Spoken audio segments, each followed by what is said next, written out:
So you guys, thank you, Hunter, for helping us with all of our tech stuff, because you know that is not my strength zone. So can you do me a favor? Everybody needs one of these and you can pass the staplers around. They should be offset enough. So we're doing make and receive offers today. And I have a special guest coming at 10:30 today to help us out as well. And we did shake things up just a little bit. And I've got Jordan is going to be here on Monday to do the class he was scheduled, which is negotiate the offer. So first of all, I just want to know, yesterday, did anyone move their goals forward? Do you remember how we were in our we're going to take 30 seconds. Did anybody have contacts, appointments set, buyer broker signed, exclusive right to sell? None of those yet? No one called anyone? Yes, can't do anything. You called people. Good job. I networked this. I did. That's, you talk to people then, yes? I feel like that's too loud for me. That's a little intense. Can we come down here? I'm like, we're screaming at people. I may be a little too loud for that. Well, good. We got to remember that every day, if we're not talking to somebody new every day, we actually didn't go to work. So even if you take a class, make sure at least one. Remember that middle goal way we just were talking about?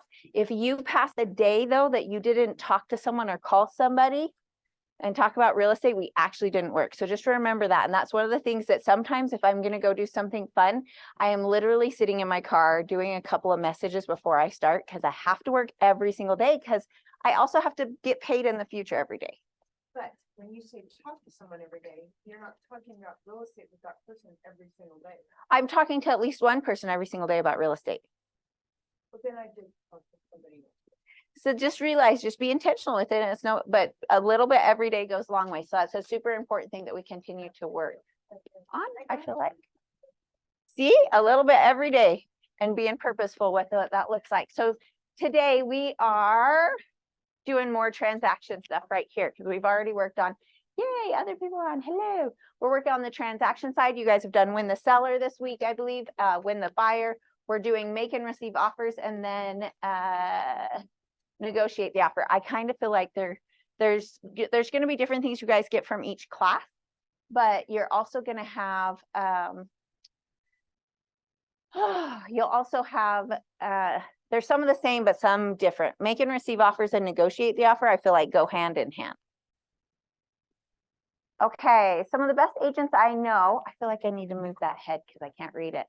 I love nothing something than a difficult negotiation that gives them a chance to really shine and acknowledge objections, to discover solutions which both sides can feel really happy about. I think that's what's interesting, is there's a lot of times for me, this is the side that I love.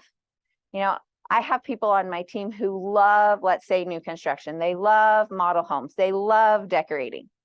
For me, at the end of the day, I don't. I don't. I will, and what I even tell my clients is that I will give you really great market information. I will negotiate the hell out of the contract, but please do not ask me to pick your countertops. Like, that is not my skill set.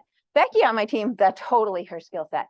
And it is where a lot of us will thrive. And I think you're going to get a little bit of a dopamine hit when you actually go in and start trying to figure out how to come up with win-win solutions. Like once you're able to actually step on the same side as that seller and figure out what they want, and they take your offer, it is addicting. It is like, that's all you want. It's good and bad. It's good. All right. So one of the things that I want to talk about is just the process of making that offer. You guys have a REPC, and I want to run through that today. But realize that as you're making an offer with a client, it's not the end of the world. A client might feel like it's really super scary. Do you guys remember the script that we talked about yesterday when you're standing in the house and they want to think about it? Awesome. Say that for Lucas. Are you going to be sad tomorrow when you wake up and this house is gone? And if they say yes, then we should write up the offer. That's just, it's a no pressure deal, because if it's not the right house, then don't. But if you're going to be sad tomorrow, if this house is gone, then I think we should write something up right now. And what I found is if we wait, so another script, what I found is if we wait, there's no offers right now, but as soon as another offer comes in, It doesn't take long before the house is gonna cost you $5 or $10 or $20,000 more. $100,000 more. So it's just important that we get your offer into the seller's hands. So ideally we get it under contract right away. The other reason that's important, buyer, is did you know that during the process of buying this home, you're going to have all of the chances to be able to verify that this is the right home for you. However, the seller doesn't. Once the seller accepts your offer, they have to sell their house, even if they get an offer for hire. So wouldn't it be smart for us to go ahead and get that offer written up and get it under contract today? So some of those pieces, because inside there, let's say, so you guys understand kind of how that works in the REPC? If you flip to the default section, I don't want to get too deep into it. Let me see if I can tell you what page that's on. And this is, I believe it is section 16. Yes, page 5. In that section, it talks about what happens if a buyer defaults and what happens if a seller defaults. But let's say, buyer, that the seller actually gets an offer higher than yours tomorrow, and they want to cancel the contract. So they actually, what would happen is they'd have to give you your earnest money back, plus an equal sum of your earnest money. And if you wanted to accept that, you could. But if you didn't, then you could actually sue for specific performance. They'd be required to. I've only ever had to have Bean help me with that once. We didn't actually sue. We just went and had that conversation with the agent. That agent did not read their contract, and they did not realize that we had asked for $8,000 in closing costs and an $8,000 price reduction. She didn't read it. She just had her client sign it, and then they were mad. And they were just going to cancel the contract, but they can't cancel the contract. So that was an expensive experience for her to realize, because she, well, yes, they're responsible to read their contract, but they're paying you an awful lot of money to also read what comes in and knows what that is. So the reason I also we want to get that offer in right away, but what happens is, let's say it doesn't go, they don't accept. We write an offer that the house we love is 1.5 million. We write an offer for 1.2 million. The seller's like, oh my gosh, I can't believe it. That's so offensive. I'm not going to respond. Don't give up. Be the last person to walk away from the deal. Try to keep working through it until you get to the end. Because that's basically all this is saying is you're going to make an offer. You present it to the seller. Either the seller's going to accept it, but they probably won't. They're going to end up with a counter offer. And then you go through and negotiate what those terms look like. Now, there's a lot of different terms in here that you're going to be able to negotiate to make the offer stronger. Some of this is going to come up in negotiate the offer, but the two main things that we're going to negotiate, what do you think they're going to be? Price. Kind of, yes, terms, price. Like price and terms. What does it look like? How are they going to get their money? How long is it going to take? Inside there's some other things that we can do to make that helpful. We're already to ahas. Okay, we'll take one aha and then keep plowing on. Be the last one to leave. Yes, just keep trying. I'm going to share with you guys something that was a big deal for me. I took a 2-day class on negotiations. It was one of the best classes I ever took. And you know, out of everything, I will tell you the number one thing that I learned was I used to think that negotiating was this, like rough, tough people. I'm going to fight for my client. And when I realized it was whoever could satisfy what they needed would win.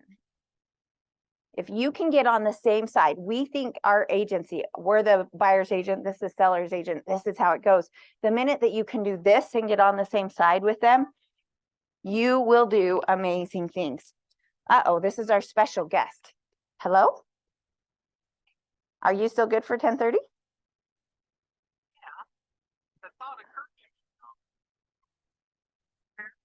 Well, what we're covering today, I know you were on the phone when we chatted. I want your help because we're going over, you're on with everybody right now. I'm in the middle of the class and they can hear you, including on Zoom, but they don't know who's on the phone. What we're going over is make and receive offers. And I want them to understand the value of engaging your help to be able to submit strong offers. Awesome. I'll see you at 10:30. we're downstairs in the training room. Thanks. Bye. Enlist the right help. Okay. So it's the minute that you can get on the same side as them. You know, this situation came up. There's an agent I'm trying to recruit to KW because I had a little townhouse in Provo. It was a 4-bed, 3-bath. It was the only one that was under 400,000, which Hunter was like, I should buy that house. That's a good one. It would cash flow well. It'd be a great one to house hack. We got multiple offers on it. I had probably 15 agents call me and ask me what's important to my seller, which is really good. That's important. You call the listing agent and ask what's important to the seller. And then when the seller tells you, you do that. He was the only one that actually did it. He did all the things I asked him to do. He said, you know what, like, net is really important to my seller. Really, at the end of the day, they need as much money as they can to get to the next house. The other thing is we're currently under contract on another house, and it's so important that we know our buyer is going to stick with this deal. So if we can make sure that those deadlines are as tight as possible and that they're committed to this, that will matter to my sellers as well. You know what? We hadn't actually gone under contract. We had wrote an offer, but we weren't sure we were going to get it.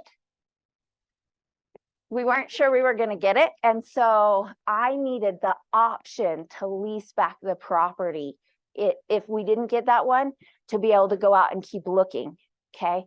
And that was actually more important than net, was our ability to stay with the, how's it going? Good. I feel like you took some headshots for us the other day, maybe. No? Okay. I'm looking for whoever it was because they just were a kind person who helped us, and I got to find them now.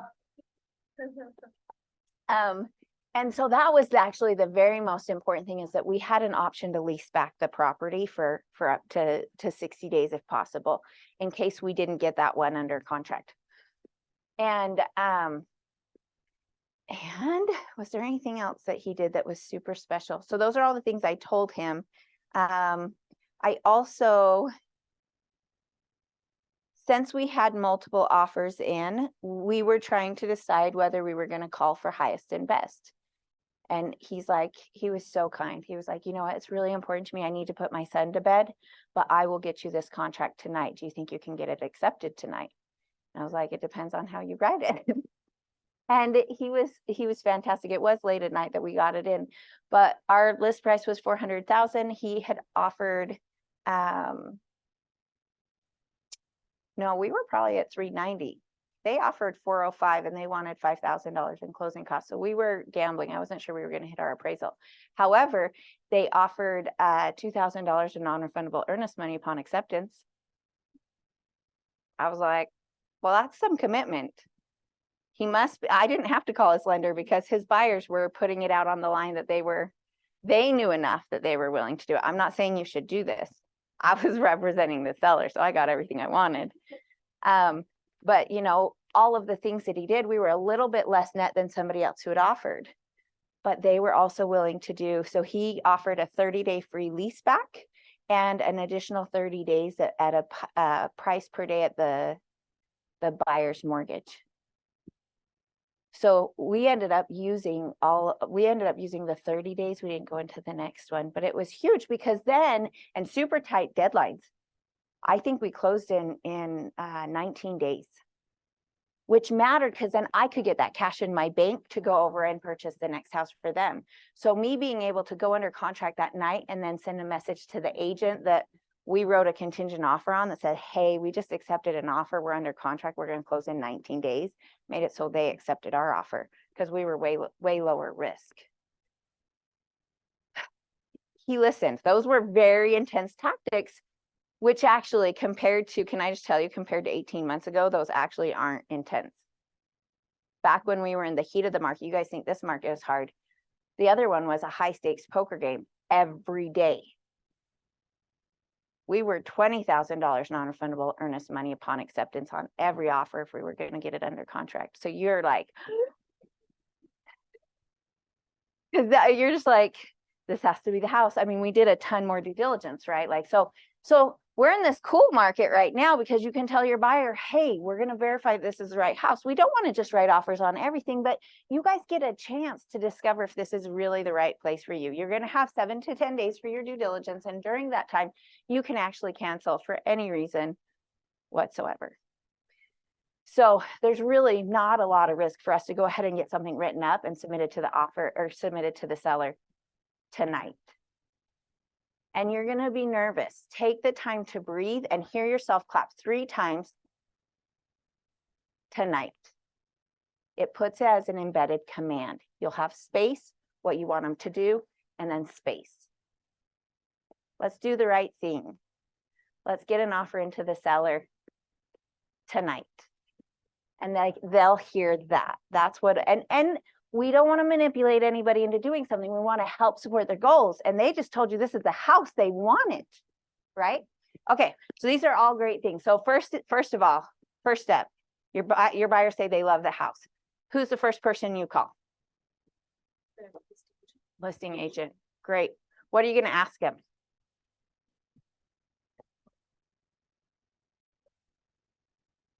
So call the listing agent and ask them if they have any other offers on the house. That's a good start. Honestly, like people leave and they're like, oh, I like it, blah, blah, blah. If you leave the house and you have 3 more showings and they like that house, you text the listing agent right then or call them and say right then, hey, my clients liked it. Do you have any offers? You need to know right then. You do not want to wait an hour. So I get that this is probably going to happen on a Saturday night and you guys might need help. And everybody is like, oh, you can just wait till Monday. It depends. Sometimes you can wait till Monday. Sometimes they're 20,000 overpriced and it won't matter, right? And it'll be fine. The only way you're going to know that though is if you talk to the listing agent. So if they like it, that's going to have to be like the first thing. Hey, my clients love your house. Do you have any offers? Just get that conversation going, even if they're like 50% into the house. Because you want, if there is something in the works, you want them to stop it. Yeah. So, in my experience, a lot of real estate stuff happens on the weekend. Mhm. We don't have access to our mentors and transaction coordinator and things like that. And so how do we handle it if we need to? I will totally answer my call if you have been in class, you've done the transaction training and you've done your case studies. I will answer my phone. If you have not, I'm sorry, I'm not going to. I invest my time here. And if you don't invest your time in the right places, I'm not going to give my family time. Does that seem fair? I have totally helped people with offers over the weekend. And you better show up because I've invested my time here for it. Is that fair? Okay. And I think Jeanette would also say the same thing to some extent. But I'm totally happy to help out if that's the case. So, because I want Rose to win, and I do feel a sense of urgency. I don't like to be like, it's cool, we can just wait till Monday, because I do believe you get it into the seller and you get it under contract. And if we are like all the time with our clients, it's fine, we don't need to, like, it's okay. We're the ones that create urgency for them to move forward, and they will lose the sparkle in their eye by Monday. I love it. I love that you're like, how do I win? How do I win? How do I win the game? So you need to go to your Ignite classes. You need to do your case studies. You need to complete them and have them signed off by either Dean or the transaction or Jeanette. No, Ignite. You guys are, one's talking about. Are you talking about Ignite or case studies? You need to go through all of the Ignite classes, just once. So because the Ignite classes are not going to help you with your contracts. So the questions you're asking me about your contracts, one thing we're adding to our training program is that you guys are actually signed off, not only in your case studies on these, but that you guys have to be able to basically teach this to a client. I'm expecting that you guys do buyer broker, exclusive right to sell, and your rep C. You show up and do those things in these classes and you get to the transaction time. November's cool because I've lined those out on Tuesdays and Thursdays to actually be specific. So you know you're going to learn buyer broker on one day. You know you're going to do exclusive right to sell on the next. November is going to be so cool. October, we're just rolling down the hill. It's like tuck and roll. We're getting there. But I know that that's important because it can't be the first time you've seen it that we have the conversation while you're writing the offer. Because that means I'm going to be 8 hours on the phone with you versus like, let's ask some questions and get it done. The 66-day challenge is for command. Your transaction time stuff, and you're gonna have some stuff that's coming up, just show those, I'm getting them more lined out, so it's not just like open forum, but they have an agenda on those days, so that it's like, you know, you're gonna get this passed off. On what? Tuesdays and Thursdays at 1. And the other thing is I also do open office hours on, which has helped a ton because everybody, I don't know if you guys were there, but we did it. I think I was on for 90 minutes on Friday and we just come ask the questions. Cause if you're out showing somebody, you can kind of get some of those things answered there too. So you Yeah. did- Like, I know I can't. So how would I? catch-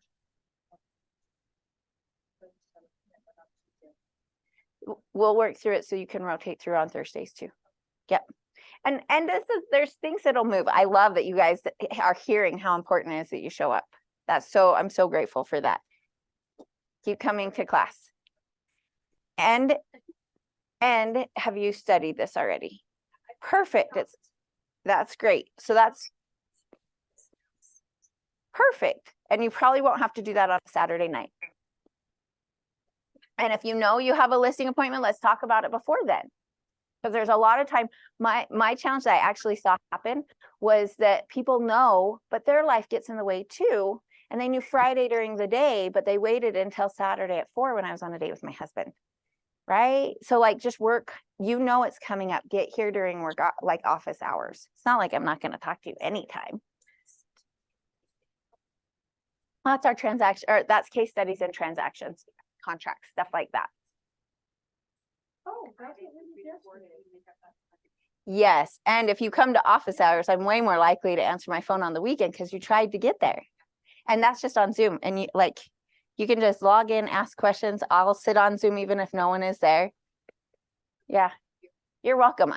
Today I have office hours and I will probably be in the car. I will be stopped. I won't be. Last week I was on the train. It was really fun. It felt like I was. So we want to call the listing agent, let them know.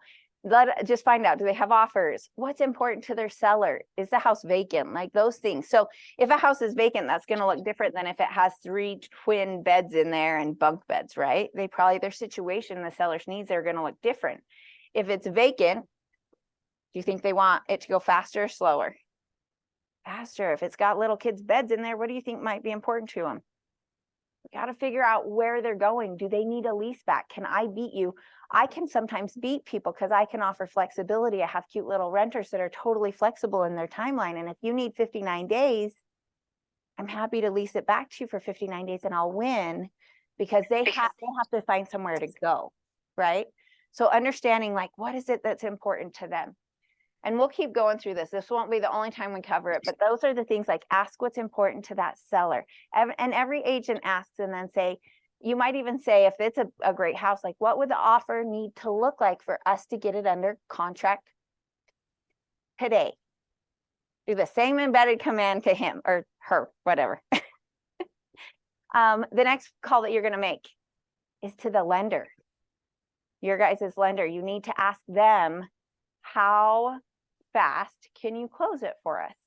How short do you feel, how comfortable, or like what's the soonest you feel comfortable with a finance and appraisal deadline? So if you guys, let's flip over for just a second and I want you to flip to not the last page, it's page 6. So page 6. Because these dates matter because that's how earnest money becomes non-refundable, okay? On a traditional contract, that earnest money is going to be protected.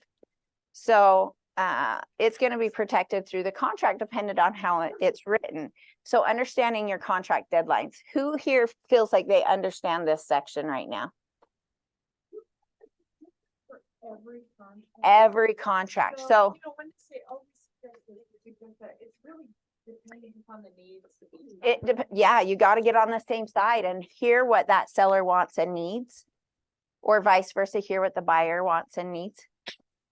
Oh, awesome.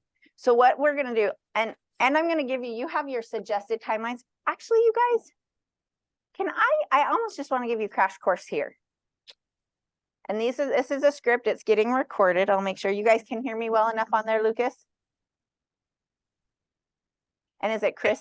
Don, give me a, okay, it's because we're recording this. This is something you can go back and this is actually for personally what I do in my buyer consult. Because I go through so in my buyer consult, I take probably 3 minutes for the friendly stuff. Hey, how's it going? What's causing this move? Why are you motivated? What's your perfect place? Where's your location? How many beds? How many baths? What's your most must-haves? We get that out of the way. And then I just dive in and I say, do you know how real estate agents get paid? And some will say yes, some say no. And I just say, great. Well, actually, sellers pay me to bring motivated, qualified buyers just like you. So do you guys want to understand what that looks like? And we go over the buyer broker agreement. I'm not going to get into that one today. We have a recording of it that Ritz can put online in there that we did on another Ignite training but he'll put it in the productivity coaching one. So we go through our buyer broker agreement there. And then when we get done there, they go, and I just say, great. And if you guys sometimes they'll sign it then, sometimes we just wait. And I just say, you know what I find is it's easier for them to make decisions if they understand what the process looks like. And I know you guys are not looking to buy today, but do you think it would be helpful for us to actually go through what it would look like if you found the perfect house today? And they say yes. I'm like, great. So let's do this. This is a little easier for us to go through this contract with something in mind. So let's say we go to that perfect 4-bed, 3-bath house. It has a 2-car garage. It's in a great neighborhood and you guys love it. Okay. And we're going to write an offer on it. Let's go through the contract so that you feel really confident about it. Because when we find the right one, we're going to have to move fast. And I want you guys to feel totally comfortable when I send it to you through DocuSign that you can go click, click, click, click, click, and that you know what it is you're signing. Does that sound good? They say great. So I just, and personally, if you ever get a chance to practice these, when we talk about practicing them, read them this way, but practice them this way. As you describe them, you will look like a freaking expert, like you've been doing it forever. If you can even just pick out small pieces in here with your pen and circle little areas, because you will look like a freaking badass. It's so good. All right, so the first, this over the phone, no. This is in a buyer consult. So we're just gonna do the crash course. I'm gonna teach you guys like I would teach a client. So this is yours, write all over it, put whatever you want on it. That's great. Yeah, this is an end. So this is you guys are getting transaction stuff today. And we're doing, okay, so the first section there, you guys, it talks about earnest money. Who wants to be my easy? Courtney, you can be my easy. Okay, so if you guys don't know Courtney, she's on fall break and just misses me, so she's hanging out. She may or may not be getting her real estate license. She swears it off, but right? She fell asleep. All right. So the first section here, it talks about earnest money. Well, I just put, this is a date. This has our address in there. And the next section in there, though, it talks about earnest money. Do you know what earnest money is? No? We're going to do this way. You don't know what earnest money is. Great. Well, earnest money, it's kind of like you're fine. Earnest money is going to be your kind of like your deposit. It's your ante into the game. Okay. It's going to tell the seller that you're interested in their property. It's typically about 1% of the purchase price. But in this market, I think you could probably get away with about $2,000. But it depends. Now, let me tell you, if the seller has 2 offers and one earnest money is $2,000 and one is $5,000, which one's going to look stronger? So I say this just to the client right there. But plan on about 1%. And this earnest money, it is actually going to be, it'll go towards your down payment and your closing costs. And let's say we find this house. So we find this house, we're going to need some earnest money. Now, the earnest money is not going to be due for 4 days after they accept the contract. So we have 4 days. You guys don't have to have a check today. It would be 4 days. And what's going to happen is you're going to write that check out to Keller Williams. It's going to come to our trust account here and we're going to protect it. Okay. I'm going to protect this money just like it's my own. Angie? Yes. Hey, can I just interject one thing? because it came up in this most recent transaction with my If you're clients. fast, I have 10 minutes for the script. So if you It'll be got the super script, then fast. to keep going. It's just, can you explain to them what seasoned money is for their earnest Actually, money? I'm almost to that part. Well, I'm not going to Okay. talk too much about that, but a little bit. So this, you're going to write a check out to Keller Williams Westfield. It'll go in the trust account. We're going to protect it here. That goes towards your down payment and closing costs. And it's important that you realize this is real money. This is not a fake check. It doesn't sit on my desk. It actually gets deposited. And I'm telling you that because people didn't realize that and we've bounced some checks. So it's important you tell them that, right? So this is real money. It's going to get deposited here. And it's also, it's important that it comes out of your checking account. So what Renell is referring to is if they put cash in there, they won't actually be able to use that towards their loan. So you're going to be better off to say deposit that cash somewhere else and have mom and dad give you a check and that goes into your account. Or if mom and dad is going to gift you the money, again, have them write you a check and you write it out of your account. So it's best that it just comes out of your checking account, or we also have earnest. Now, the next section is, so any questions on earnest money? Does that feel good? Yep, we have 4 days to have that deposited into the trust account after acceptance. So you don't even have to give me a check today if we write this offer. The next section is going to talk about what's included in the property and what's excluded. So just so you guys know, when we're in the houses, if something is attached to the wall, it's going to stay. If it's not attached to the wall, like a bookcase, it's probably going to go. There could be some exceptions to that. As well, appliances. Things like the stove and the microwave typically are included, but the washer and dryer and the refrigerator not. Each one's going to be different, but I just want to prepare you that if we walk into a house and it has this beautiful double door French stainless steel fridge, they're probably taking it with them.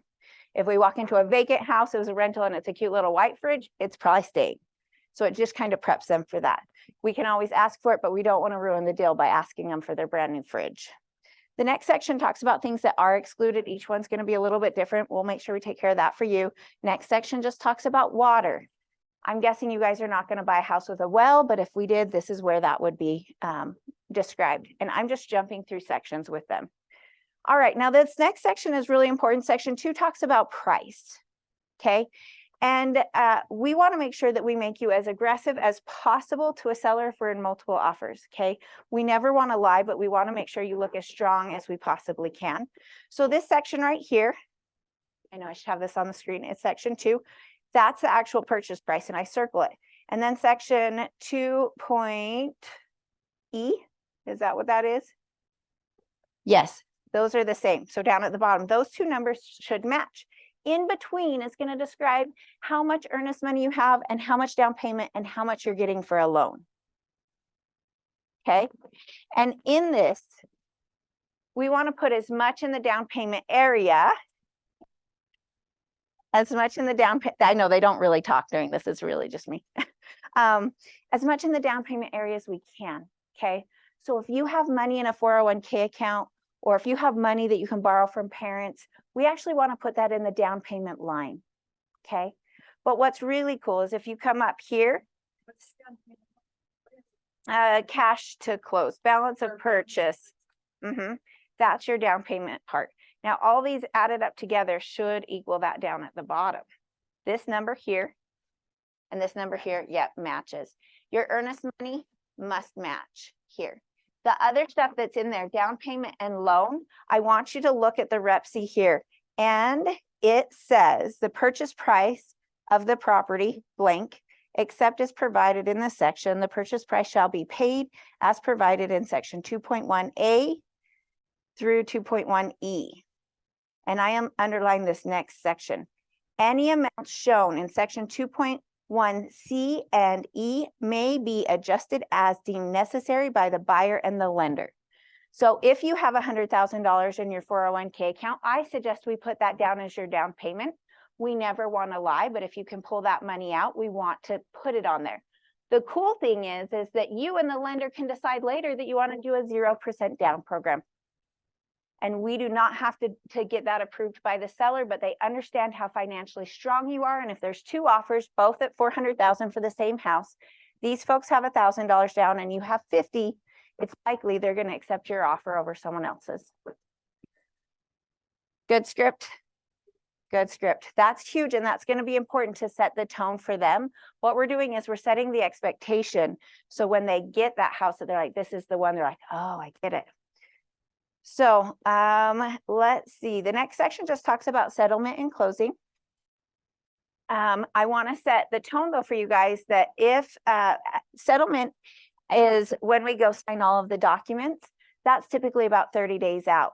But I also want to warn you that when we go sign documents at the title company, you're not going to get keys that day. It's actually probably going to be 24 to 48 hours out after that.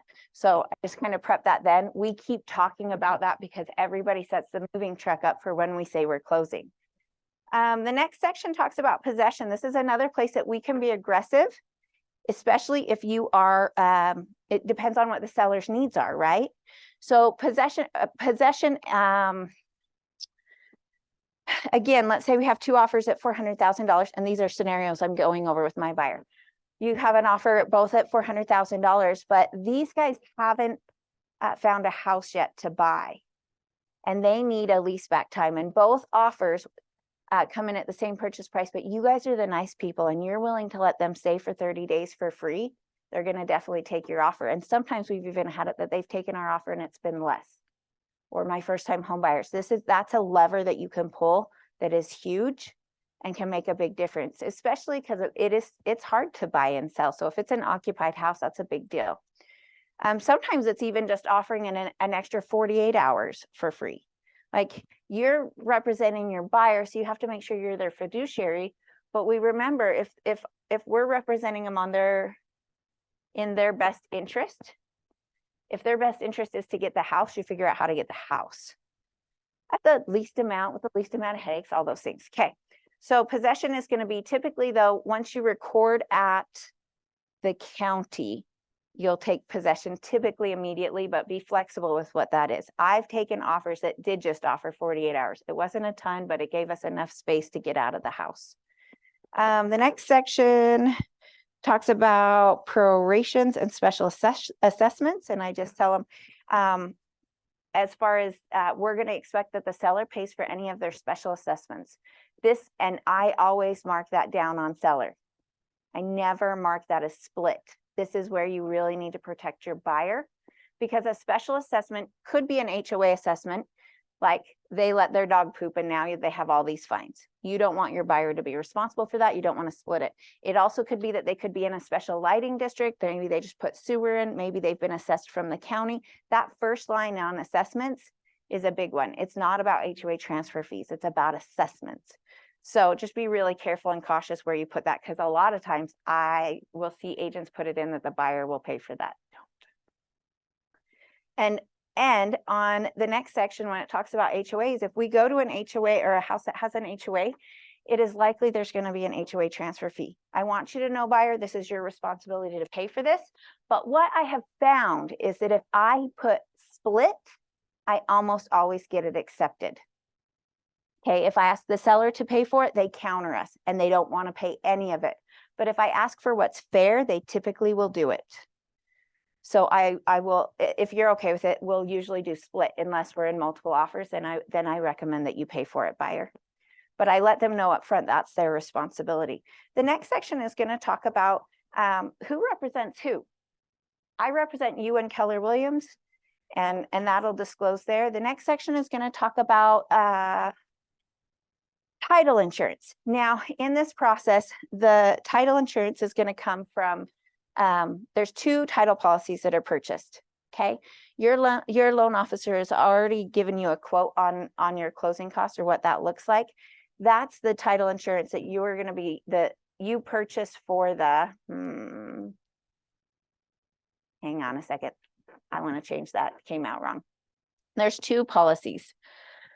So the seller actually is required to pay for title insurance for you.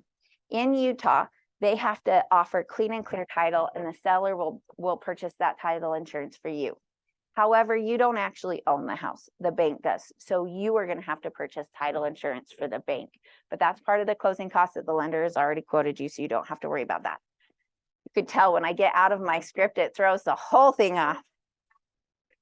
The cash offer, the seller still has to provide title insurance for the buyer, but if you don't have a loan, you don't have to purchase title insurance for somebody else. Good question. The next section is going to talk about seller disclosures. So what I do with them right here when I get to page 3 is I'm going to say, we're going to go over this next section, but it's going to make a lot more sense to you guys if we actually just flip over to the last page. So I flip over to page 6 and I write these dates in.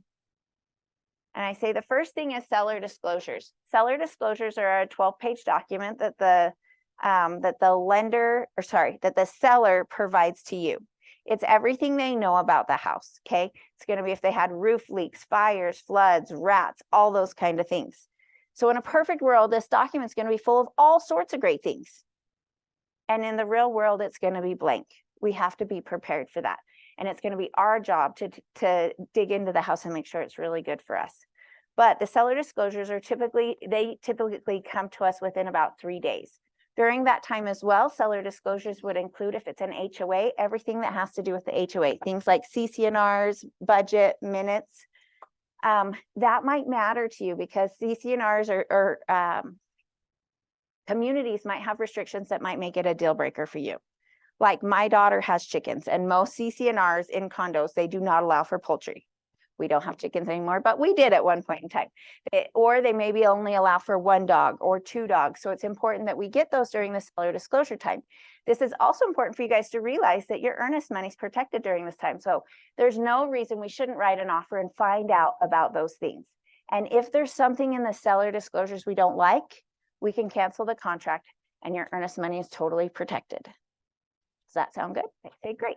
And I usually recommend we do all of the free things to verify the house before we start spending money on the next section. Now, the next section is our due diligence. It actually starts the day we go under contract as well. And this is typically 7 to 10 days. And I write it right on there and they keep this. So the first one is 3 days. The second one is 7 to 10 days. Now, due diligence is Utah is a buyer beware state. It's our job to make sure this is really the right house for us. And yes, this is the time we're going to do a home inspection. I do recommend you get a professional home inspection. We can get you contacts of who that might look like. But I think there's more important things than that. Because at the end of the day, if you get your home inspection and maybe a furnace is broken or a water heater is bad, those are all things you can fix. There's certain things that at a house, there's certain things if you buy this house that you can't change, you can't fix. What do you think those might be? Neighbors. Neighbors are huge, right? I can fix a garbage disposal or a water heater, but if there are crackheads across the street, I will never get rid of them.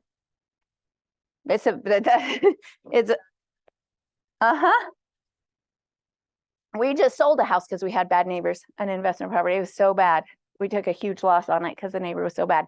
I should have gone and knocked. I don't know if I don't know. You're right. If I knocked on the neighbor's door, I don't know if I would have bought it. It was bad. It was going to be my forever house in Florida and I lost it. When I buy houses, I always go talk to all the neighbors. It's a huge deal. So that's really, when we were doing $20,000 in non-refundable earnest money, guess what we were doing? They were knocking on those neighbors' doors as we were writing that offer. They were checking the furnace. They were going through everything they possibly could that went, okay, there's nothing that's going to be a huge enough deal breaker that we don't move forward. It was some crazy times. Like that, if they're listening, do you ever attach yourself? I do. I do. I am like super transparent. And as a seller, I'm on the opposite side. You fill that seller disclosure out completely. I don't want it to be blank because buyers are nervous and unknown makes them nervous. You're going to have more things negotiated if they find it during a home inspection than if you wrote everything on there. Like I saw a rat 10 years ago and I haven't seen one since. The more you put on there as a seller, you write that sucker all up. I personally believe as a seller as well, I ask him if we can to fill it out in blue ink. Do you remember how I said this is how it starts, but this is if you can get on the same side, this helps. I believe it makes them feel human. And it's a human selling that house that's not trying to screw you. It's a human. And so for me personally, if I can get them to do it, it's a long form to do it that way. But I find more success that then it's scanned and it's handwritten. It's like, we really cared. We tried to tell you everything we knew about the house. And you'll have way less negotiations later on. I'm weird. I just think it looks nice when you scan it. They can see it. They can jump to the things they need. I'm funny that way. I have a system for it. It's like, Print out due diligence. I personally have them fill out the seller disclosures that way. So, and same thing on HOA stuff. When you list houses, you get to that HOA ASAP and you get as much of the disclosures you can, because it takes them along. They're a pain in the rear. So I want all of my CCNRs, I want my minutes, I want my budget, and I want them personally on the MLS, but that's me. And the reason I do it on the seller side is because then I can tighten up your due diligence deadlines. I've done all of my work. That guy that I told you about on that condo, I had it all online, like it was ready to go. So I knew I could say, you get 7 days of due diligence. That's it. I don't typically go longer than that, but honestly, I could probably write for 2 weeks and get it accepted right now in this market. I want them, the sooner you can make them get moving on it, the better they are though. So during due diligence time, we want you to check the schools. You can check whatever you want, because what's important to you is different than what's important to me. Are you cool? I just keep running. I'm almost done. No, I'm on. I love it. Let's get information. I love it. So honestly, that's during this time, I want you to figure out what's important to you. If you'd like to check out the schools, if you'd like to check out the churches or knock on the neighbor's doors, I absolutely encourage you to do it. I would drive the neighborhood at different times of the day. I would just hang out and see if this is where you want to live. And I also would recommend you get a professional home inspection. Typically for us, a home inspection is going to range between $500 and $700. That's going to be an out-of-pocket expense for you. So you got to plan for that. And what I would say is, in general, we negotiate about $2,500 worth of repairs from a professional home inspection. So buyer, it's really important, because I want you to think about this when we go to the seller and we've had this home inspection and we say, or we don't have the home inspection and say, my brother's uncle's cousin says it needs a new roof. Or, hey seller, the home inspector said it needs a new roof. Which one do you think is going to be more effective? And they go, oh yeah, we do want a home inspection. Cool. So after due diligence, 7 to 10 days, the next section is going to be financing and appraisal. That typically is about 21 days. Okay, that's just a typical number. This is why the second call after they like the house is to the lender to say, how soon would you feel comfortable with a financing and appraisal deadline? You guys hear that? That's an important question. How soon? Why is it that I don't pick that date? Why is it important that the lender picks that date? I don't control it. And their money goes 100% non-refundable on that date. And if they give me the date, I can hold them accountable to get it done. If I pick the date out of the blue sky and they don't get it done and they're like, oh, I'm sorry, I didn't. That's different than, Eric, you told me. You said that we were going to be good. This is on you. Like, Oh, that's so much fun. it is. Actually, though, Eric and I met because I was a listing agent and I called him. And the question I asked for him as a listing agent is, how soon would you feel comfortable with the financing and appraisal deadline? And then next, I asked, I know this is the buyer's decision, but how comfortable would you be with their earnest money going, or part of their earnest money going non-refundable after the home inspection? And I asked that question because I don't care if they say yes or no. I want to hear their tone if they've done the work. You can hear when a lender's like, well, it's not I can't decide for them. Or I've seen all of their taxes. I've sent them through automated underwriting. I've looked at everything. I feel comfortable, but this is not my decision. I want to work with somebody like that. We had that conversation. It was so good. Okay.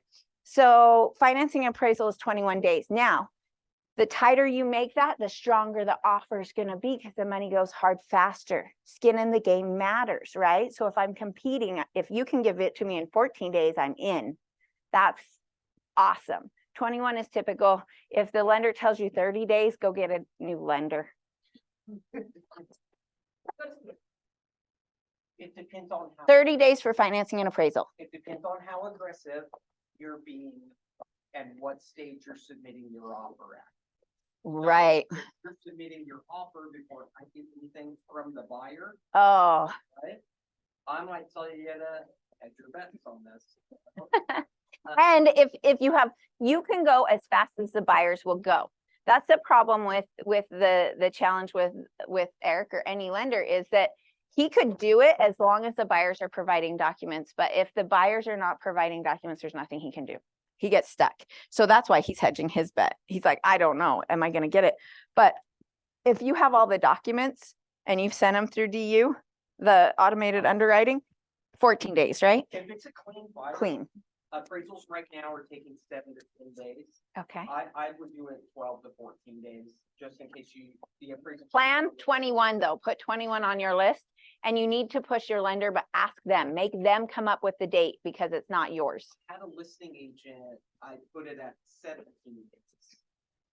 Last week for somebody, because my appraisal was gonna take a little bit longer because of the uniqueness of the property, and he said, what's wrong with your buyer? Right? Why? Or like, what's your issue there? And we had to have the honest conversation with the seller's agent. Your house is the issue. And its dimensions, right? In proportion to the rest of the neighborhood and the rest of the comps, means the appraiser has to do extra work, which takes extra time, which means I need extra time. We had one like that when Erica bought out her beautiful home out in Wendover. It literally took like 60 days to get the appraisal. I wasn't that much. with that listing. All right. So now we are down to, so now they understand, and I just say, so the difference between due diligence and financing and appraisal is you can cancel for any reason during that time and your earnest money is protected. Financing appraisal, you can only cancel if something happens with your financing. You lose your job, interest rates go up, something crazy happens like that. If you want to be a jerk, you could even be like, I don't like my payment, and still cancel. Let's not be those people, but you could even do that. So this is kind of our drop dead date. But let me ask you, buyer, how do you think that seller feels though if they get 2 offers in hand and we pull their house off the market and basically can cancel for any reason for 21 days? They don't love it. So there are some things we could do. There's a section 8, you can read 8.3, I believe it is, that talks about letting some of your earnest money go non-refundable after the home inspections. You don't have to do this. This is always your choice. But if we've done all the work with the lender and we're confident with it, even putting $500 there may make you stronger than the other buyer. And you might even get a lower contract price because you put some skin in the game. So that is a lever that we use a lot. So after I write these out, I flip back to that page and I check mark it. So we have all of the seller disclosures you'll get, and then I check mark. You guys will be conditioned on due diligence. You will be conditioned on financing. You will be conditioned on appraisal if they're new people. And honestly, that gets us almost to the end of the contract. Okay. It does talk about what happens if the buyer or the seller defaults. I go through that same script of if the seller defaults, blah, blah, blah. Now, if you guys default, it just means these dates are, you could lose your earnest money. Those dates we're talking about matter. Okay. Now, the next section just talks about if there is something that happens between you and the seller that you guys would typically want to do mediation. I actually, me personally, I check mark may use mediation versus shall, and it was that situation where I was going to need to hire a lawyer and get it done. That's me. You can ask them what they would prefer. Attorney fees, if you guys do end up in court with the seller, whoever is the prevailing party or the losing party pays the attorney fees for both sides.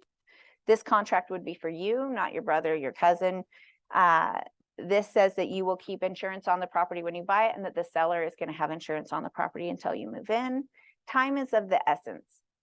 Basically, what this means is that all of our contract deadlines we just talked about, they happen at 5 p.m. unless it's stated somewhere else. And that's important because your earnest money is going to go non-refundable on those dates at 5 p.m. And I just leave it at that. And then this says electronic signatures. It's typical that things are going to need to get done quickly. So they will accept electronic signatures as well. And then I flip to the back side. I'm like, that's about the whole contract. How do you guys feel? Oh my gosh, it's so much. And I'm like, yeah, it is. But you know what's cool? That's why you hired me. You don't have to worry about it. I got this. I just love when you go through this with me now, so that when you guys find the right house, maybe 6 months from now, you're ready to make an offer. Does that sound good? There's my tie down. Does that sound good? And they say yes. Okay. What if they're an out of town buyer, they're not from Utah, and they're moving to Utah to change times? The time of I don't, because it will take place in the state we're doing business. It will be Mountain Standard Time, and we need to be according to Mountain Standard Time. Everybody needs to know what they're operating off of, which also makes it tricky. So you just got to know you're dealing with that. I have an out of state seller I'm working with right now, and it's a little tricky sometimes. We finally got on the same page. Holy cow, we went through tons. How did that feel? Awesome. We make and receive offers. We didn't get through much of the other slides.